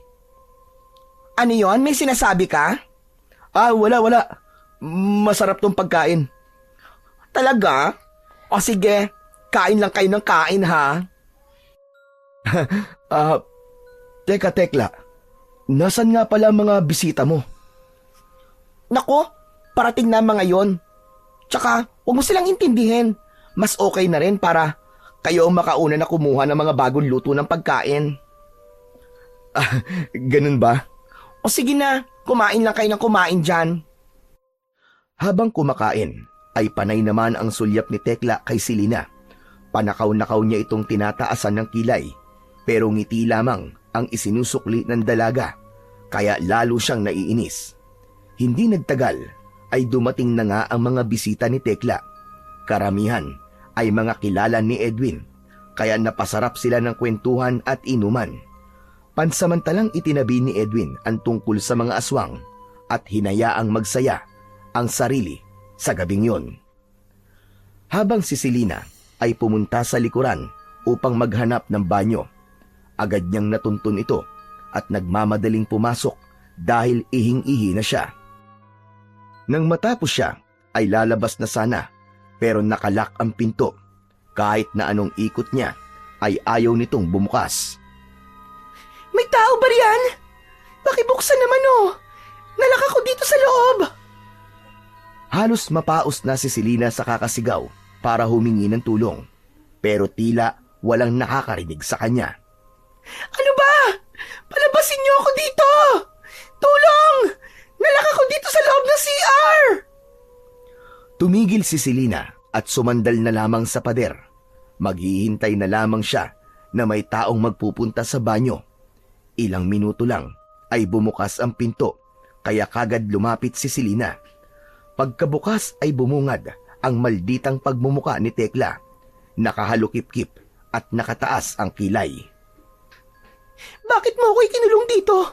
Wala naman akong kasalanan sa iyo ah! Anong wala? Meron. Malaki ang kasalanan mo sa akin, no? Pero, ngayon lang tayo nagkita. Paano ako nagkasala sa'yo? Dahil inagaw mo sa akin ang Edwin ko. Yun ang kasalanan mo. Hindi ko siya inagaw sa'yo. Wala rin naman ako nabalitaan na may iba siyang kasintahan. Ikaw lang naman yata nag-a-assume na pag-aari mo siya, ate. Walang sa'yo. Akin lang si Edwin. Pero huwag ka mag-alala. Hindi ko isusumbong kay Edwin ang ginawa mo sa akin. Basta, pakawalan mo na ako dito. Ha? Akala mo ba? Basta-basta na lang kitang pakakawalan? Hindi mo naiintindihan, Selena. Matagal ko lang mahal si Edwin. Tapos bigla ka na lang susulpot dito at aangkinin siya? Ate Tekla, hindi mo kailangan gawin to. Kung mahal mo talaga si Edwin, bakit mo siya pipilitin? Hindi mo ba naiintindihan na hindi mo siya mapipilit na mahalin ka kung hindi ka niya talaga gusto? Teka, saan ka pupunta? Hindi pa ako tapos sa'yo, no? Aray! Bitiwan mo ang braso ko! Eh, paano kung ayaw ko? Sisigaw ako! Subukan mo! Tekla! Pambira ka! Ano ginagawa mo? Bitiwan mo si Selena! Marahas na hinawakan ni Edwin ang braso ni Tekla at itinulak ito palayo. Nakakunot ang noo niya at matalim ang tingin sa bakla. Ikaw pa mismo nagpumilit na papasukin kami rito. Hindi ko alam na may masama ka palang binabala kay Selena. Sana pala, hindi na lang kami tumuloy. Teka, Edwin, hindi. Mali ka lang iniisip mo. Anong mali? Nagmamaang-maangan ka pa ngayon, kitang-kita na nga. Salamat na lang sa imbitasyon mo, ha. Pero ito na ang huling beses na magkakausap tayong dalawa. Dahil simula ngayon, wag ka na makalapit-lapit o makikipag-usap sa akin. Tara na, Selena. Nag-aalangan man, sumunod ang dalaga kay Edwin, pero hindi niya maiwasang mapatingin sa batok ni Tekla. May kung anong kakaiba sa balat nito. Teka! Ano yung nasa batok mo, Tekla? Ha? Ano ba pakialam mo? Kung ano-ano nakikita mo? Totoo ba yan? Paki mo ba dito? Tahimik na lumayo ang dalawa. Iniwan si Tekla na nasa tapat ng banyo. Agad nilang tinawag si Chris na hindi pa tapos kumain. Halika na, Chris. Aalis na tayo. Ha? Bakit? Sayang naman itong mga pagkain, oh. Bahala ka na nga riyan. Basta uuwi na kami ni Selena. Hoy, teka lang, Kuya Edwin. Hintayin niyo ako. Sandali.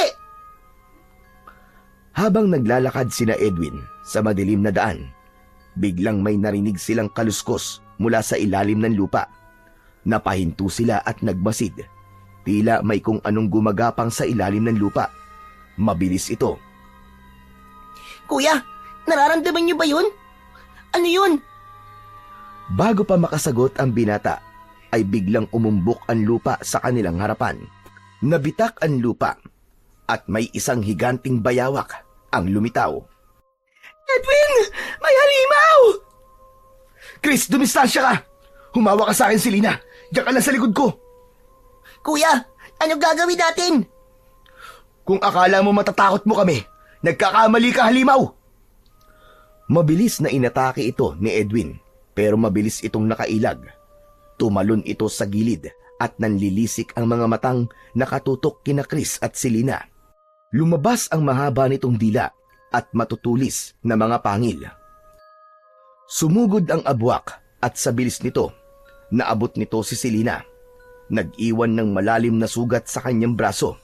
Dahil sa nangyari, labis na nagalit si Edwin, kaya pumulot siya ng malaking bato at buong puwersa niyang binato ang aswang.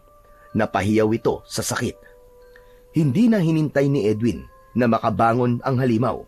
Agad niya itong sinugod at inundayan ng sunod-sunod na suntok. Pero natigilan siya nang marinig niya ang malakas na sigaw ni Chris. Kuya Edwin! Si ate! Agad na nakapulot si Edwin ng may kalakihang sanga ng kahoy na may matulis na dulo at nasaksak niya sa tagiliran ang aswang.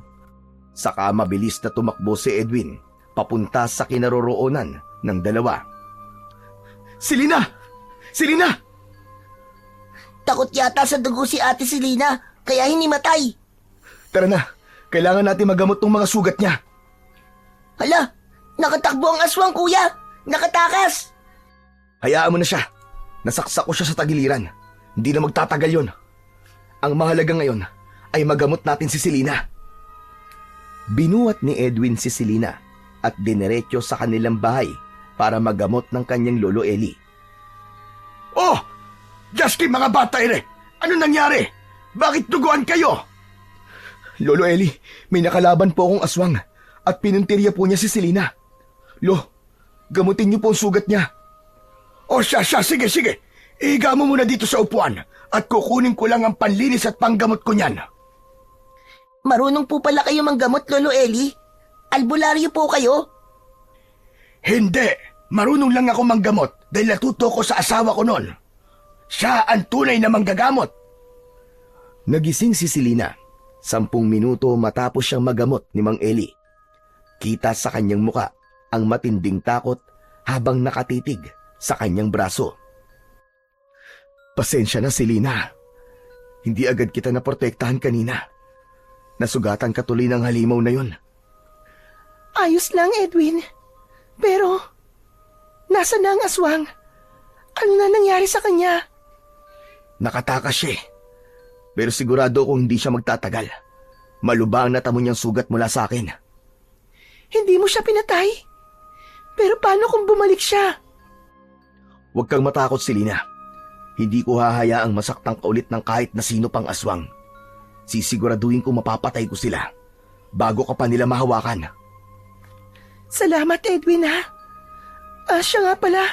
Uuwi na ako. Teka, kaya mo na ba? Oo, kaya ko na. Salamat sa lolo mo, ha? Umalis na si Selena. Umuwi na ito sa inuupahan niyang bahay. Samantala, kinabukasan, muling nagulantang ang mga taga-baryo nang mabalitaang patay na si Tekla. May hinala ang madami na pinatay ito ng mga kawatan dahil nakitang may saksak ito sa tagiliran at natagpuang wala ng buhay sa labas ng gate. Pagsapit ng hapon ay napagdesisyonan ni Edwin na bisitahin si Selena upang tignan ang sugat at bumili na rin ng ulam na barbecue. Habang tinataak ang daan papunta sa bahay ni Selena, ay nakita niya ang dalaga na mabilis ang mga akbang, kaya hinabol niya ito. Selena! Selena, sandali! Saan ka pupunta at parang nagmamadali ka? Baka mapano yung sugat mo. Pupunta ako sa mga pulis, Edwin. Ha? Bakit? Ano nangyari? Tsaka bakit ka umiiyak?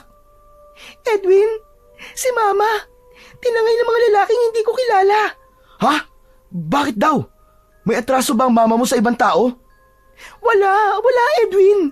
Mabait ang mama ko. Ako talaga ang pakay ng mga lalaki. Pero si Mama ang naabutan nila sa bahay nung bumili ako ng gamot para dito sa sugat ko. Kung ganun, paano mo nalaman na ikaw ang pakay nila? Nag-iwan sila ng sulat. Ang gusto nila, palitulo kami ni Mama. Bakong anong gawin nila sa mama ko, Edwin? Huwag naman sana. Nandiyan ba sa sulat kung saan kayo magkikita? Oo, sa gubat daw. Hindi kaya mga aswang na naman ang dumukot sa nanay mo? Parang ganun na nga, Edwin. Huwag ka mag-alala. Hahanapin ko sila. Babawiin natin ang mama mo ng buo. Sasama ako sa'yo. Huwag na. Ako na lang. Delikado yun para sa'yo. O sige, basta kailangan mong iligtas ang mama ko, ha? Mangako ka sa akin, Edwin. Oo, pinapangako ko si Lina. Kuya! Kuya! Oh, mabuti naman at tumubo ka na batang kabuti.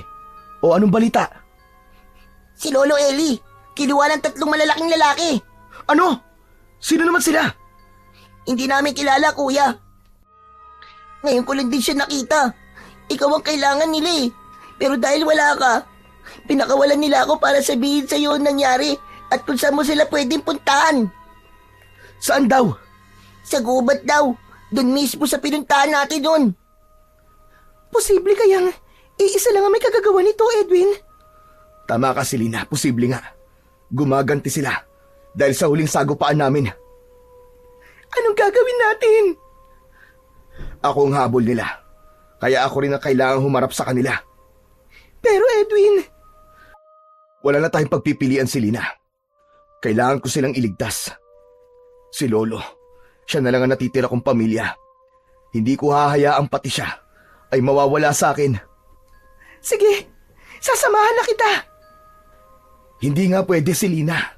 Baka mapahamak ka lang dun. Hindi ko rin kaya kung mawawala ka sa akin. Sige na, Edwin. Hindi ako mapapalagay hanggat nandito lang ako sa bahay. Payagan mo na ako. Gusto ko rin masiguro na buhay ang mama ko. Alam ko rin naman na hindi mo ako pababayaan, di ba? Anak ng... Oh, sige na nga. Basta ipangako mong hindi ka aalis sa tabi ko, ha? Salamat. Tara na. Teka, nasan si Chris? Bakit biglang nawala ang batang yon?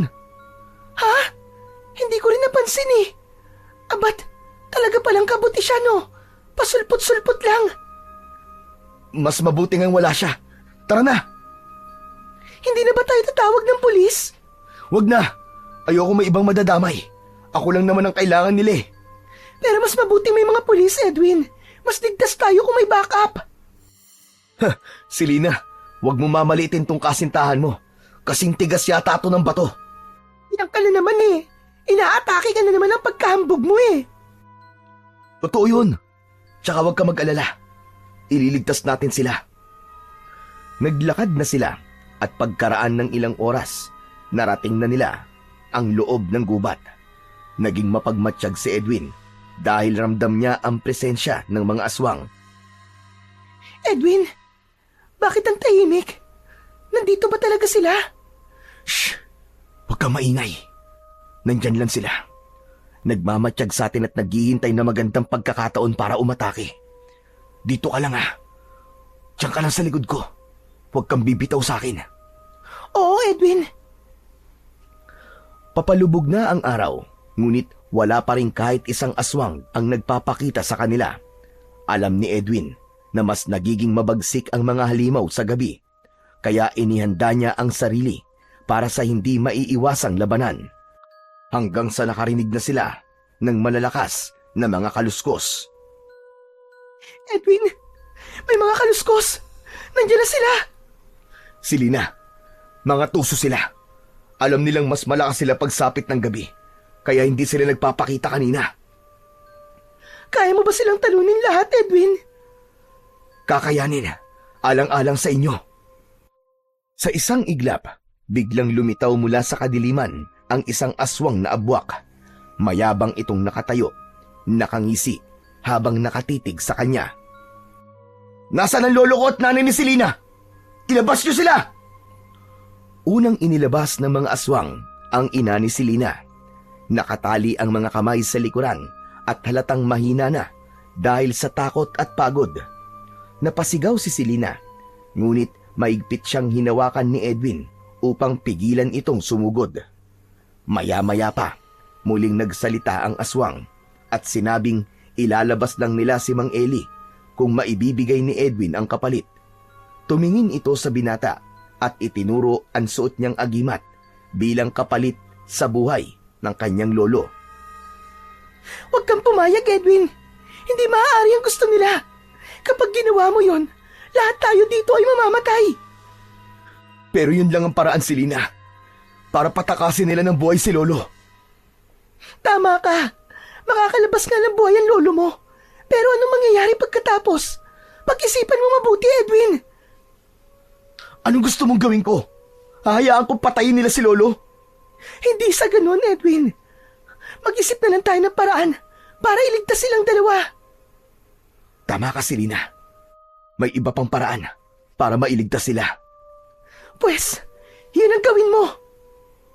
Pagkatapos itong gagawin ko, ilabas niyo si lolo at hayaan niyong makaalis sila ng ligtas. Nakahanda na siyang gawin ang kinakailangan, ngunit nanatiling mapagmatsyag, handang lumaban kung sakaling hindi tumupad sa kasunduan ang mga aswang. Pero iba ang ginawa ng binata. Anong ginagawa mo, Edwin? Mapapahama ka lang. Ako ang kailangan nila. Kaya ang pakiusap ko sa iyo, Selena, pagkatapos itong gagawin ko, iligtas mo sila at lumayo kayo sa abot ng iyong makakaya. Pero ikaw, Lalaban ako gamit ang sarili kong lakas. hindi, wag. Hindi ako papayag. Akin na yung agimat. Ako na lang ang magbibigay sa kanila. Mabilis nitong inagaw ang agimat kay Edwin. Palabasin niyo na si Mang Eli. Heto, kunin mo na ang kwintas. Lumabas ang isang aswang na hawak si Mang Eli. Edwin na po! Bakit mo binigay sa kanya kwintas? Hindi mo dapat binigay sa kanya yan! Lolo Eli, wala na tayong ibang pagpipilian. Ang mahalaga ay ligtas kayo. Hawak na ng aswang ang anting-anting at biglang lumakas ang hangin sa paligid. Isang nakakakilabot na enerhiya ang bumalot sa paligid na parang may mas malaking panganib na paparating. Edwin, hindi mo naiintindihan. Kapag napunta yan sa kanila, mas lalakas sila. Hindi mo na sila matatalo. Hindi naman po ako magpapatalo sa kanila, Lolo. Sa isang iglap, unti-unting nag-iba ang anyo ng pinuno ng mga aswang. Ramdam ni Edwin ang matinding presensya ng kasamaan, ngunit hindi siya natinag. Alam niyang wala nang atrasan nito. Lalaban siya hanggang sa huli. Pero nang subukan niyang sumugod, nakaramdam siya ng pananakit ng kanyang tagiliran. Nang kanyang lingunin, nakita niyang may nakatarak na matalim na kuko. Selena, bakit mo ito ginawa? Dahil matagal na akong kabilang sa kanila, Edwin. Biglang naging abwak si Selena. Unti-unting naglaho ang maamo at maganda nitong muka, napalitan ng malamig at matalim na ekspresyon. Naging masaya akong makasama ka, Edwin. Ngunit hindi ko maaaring talikuran ang tunay kong pagkatao. Kung ganun, pinaglaruan mo lang pala ako. Sa wakas, nahulog ka rin sa aking patibong. Walang hiya ka. Napakahina mo, Edwin. Sa magandang babae ka lang pala titiklop. Hayop ka. Wala kang puso.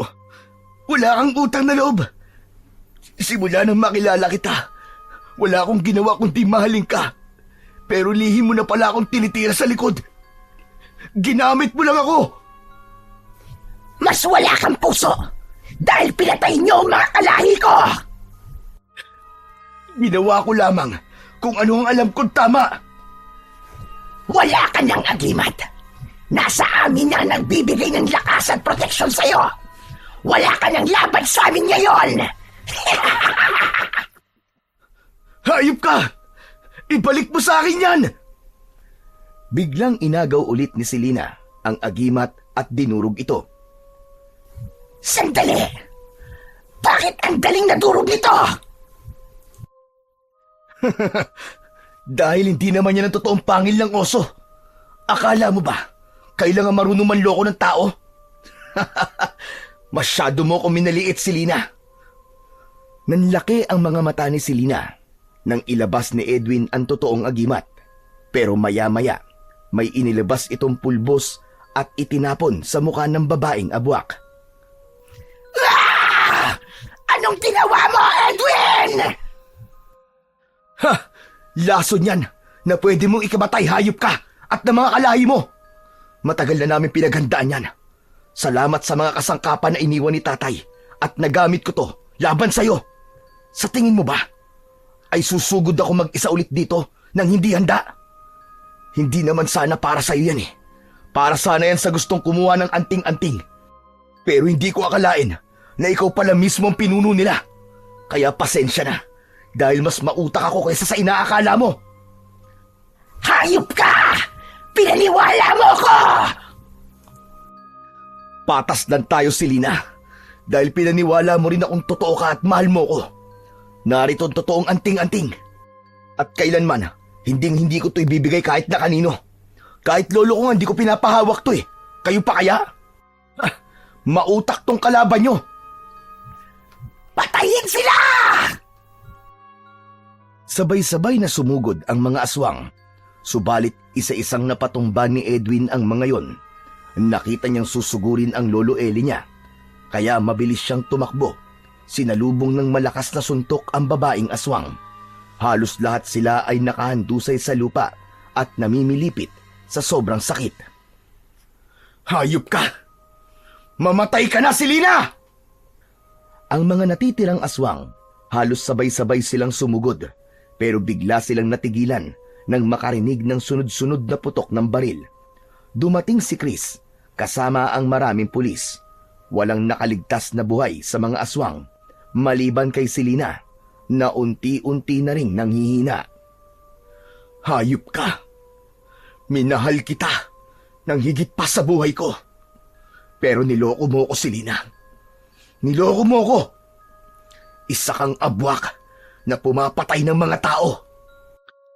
Ito na ang katapusan ng lahi mo, Selena. Hindi! Hindi matatapos ang lahi namin, Edwin. Kahit ako na ang huli ngayon at mapatay mo ko, may iba pang maghihiganti! Wala na. Tinitiyak kong hanggang dito na lang yan. Wala nang babalik pa. Wala nang ibang susunod sa yapak nyo. Nagkakamali ka. Hindi mo alam, Edwin. Hindi mo alam. Hayop ka. Katapusan mo na!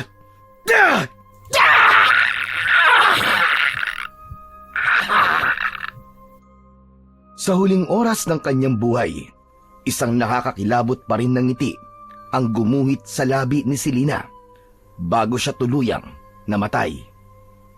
Nang mamatay ang aswang, sinimulan na nilang iligtas ang iba pang mga bihag hanggang sa makita ni Edwin ang isang pamilyar na muka. Ang muka ni Selena. Nilapitan niya ito at agad niyang napansin na tila nangihina. Selena! Miss, ikaw ang totoong Selena? Opo. Ikaw. Kilala kita. Ikaw yung nagligtas sa akin noon. Nung unang gusto nila akong bihagin. Oo, ako nga yun, miss. 2 beses na kitang iniligtas. Hindi ko alam kung paano kita pasasalamatan. Huwag mong alalahanin yun. Ang mahalaga, ligtas ka na. Marahang binuhat ni Edwin ang totoong Selena. Nang makita niyang nangihina ito, agad nila siyang dinala sa ospital upang magamot, lalo na't labis itong natroma sa nangyari sa kanya. Ang Selena pala na niligawan at nakakasama ni Edwin ay isang huwad at siya ang pinuno ng mga abwak na nagpanggap lang na Selena dahil nalaman ng mga ito na may paghanga ang binata sa babae. Kaya't ginamit nila ang pagkakataon na yon para mapalapit kay Edwin at magawa niya ang kanyang maitim na plano. Habang nagpapagaling si Selena sa ospital, muling bumalik ang kapayapaan sa kanilang baryo. Sa tulong ni Edwin, Chris at ng mga pulis, napalayas na nila ang mga natitira pang mga aswang na matagal nang gumugulo sa kanilang lugar. Muli, naging tahimik ang pamumuhay ng mga tao at unti-unting bumalik ang sigla ng baryo. Matapos gumaling ni Selena, sabay silang umuwi sa baryo. Edwin, ano nang balak mo ngayon? Patuloy ako magbabantay. Hindi ko hahayaang may maligaw na namang aswang dito sa atin at maggasik ng lagim. Sasamahan kita, Edwin. Gusto kong tumulong sa'yo. Sigurado ka, Selena? Oo, siguradong sigurado. Teka. Ikaw ba talaga ang totoong Selena? Oo naman. Ako ang totoong Selena. Hindi kaya isa ka lang impostor? Ano sa tingin mo, ha? Paano kung isa ka ring aswang? Eh di kakainin kita. Rawr! Huwag ka mag-alala. Magpapakain naman ako sa iyo eh. Sabay silang nagtawanan at sabay na nagkatitigan. Sa kabila ng lahat ng kanilang pinagdaanan, sa wakas, natapos na rin ang laban nila sa mga abwak. Ngunit higit pa roon, isang bagong pag-ibig ang namuo, matibay at walang halong panlilinlang.